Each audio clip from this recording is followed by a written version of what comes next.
ओम नमः शिवाय। मित्रों, मैं पंडित राजदीप स्वागत करता हूं आपका हमारे कार्यक्रम ज्योतिष से भविष्य जाने।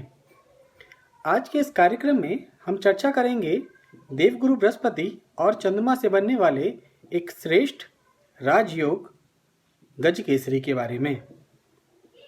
तो आइए जानते हैं कि ये राजयोग किस प्रकार हमारी कुंडली में घटित होता है और हमारे जीवन में किस प्रकार से ये उत्तम फल देता है।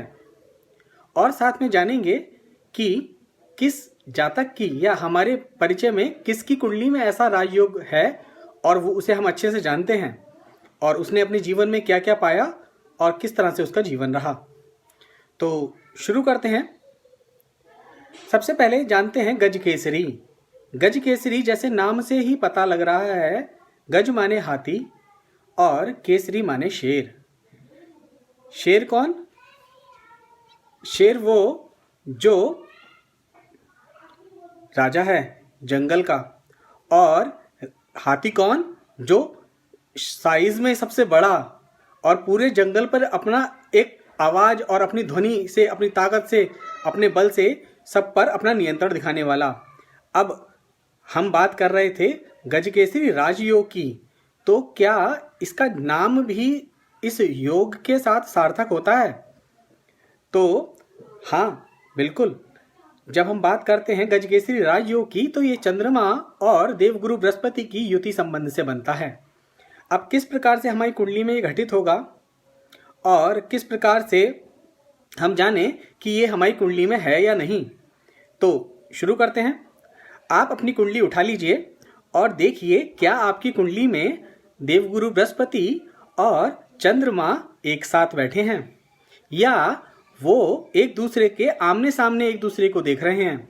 यानी अगर हमारी कुंडली में देवगुरु बृहस्पति और चंद्रमा एक दूसरे को देख रहे हैं, यानी आमने सामने बैठे, पहले घर 7वें घर में या चौथे और 10वें घर में, इस प्रकार से, तो और साथ में या युति संबंध एक साथ बैठे, एक स्थान में बैठे और साथ ही साथ वो केंद्र का स्थान हो, पहला, चौथा, 7वां या 10वां, तो ये उत्तम रहता है।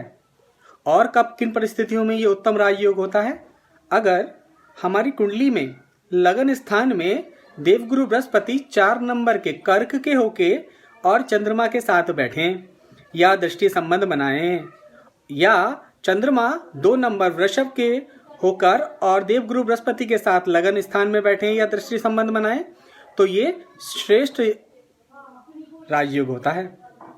अगर हमारी कुंडली में ये श्रेष्ठ राजयोग बन रहा है तो हमारे जीवन में क्या सकारात्मकता आएगी और क्या हमारे जीवन के विशेष फल होंगे।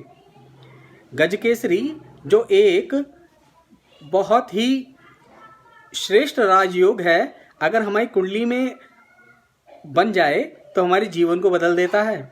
बड़े बड़े मंत्रियों, बड़े बड़े राजनेताओं, अधिकारियों, आईएएस, आईपीएस अधिकारियों की कुंडली में ये घटित होता है।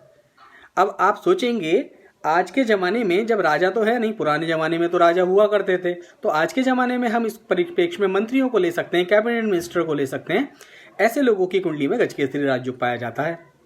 गजकेसरी राजयोग से हम इसको और अगर समझें तो हम जानेंगे, जैसे देवगुरु, हमारे देवगुरु बृहस्पति जो दाम्पत्य के कारक हैं, जो धन वैभव के कारक हैं, धन भी देने वाले हैं, धन के कारक देवगुरु बृहस्पति को माना जाता है, और हमारे जीवन में स्थायित्व देने वाले हैं। साथ ही अगर हम ज्ञान की बात करें, बुद्धिमत्ता की बात करें, तो वो भी देवगुरु बृहस्पति देने वाले हैं।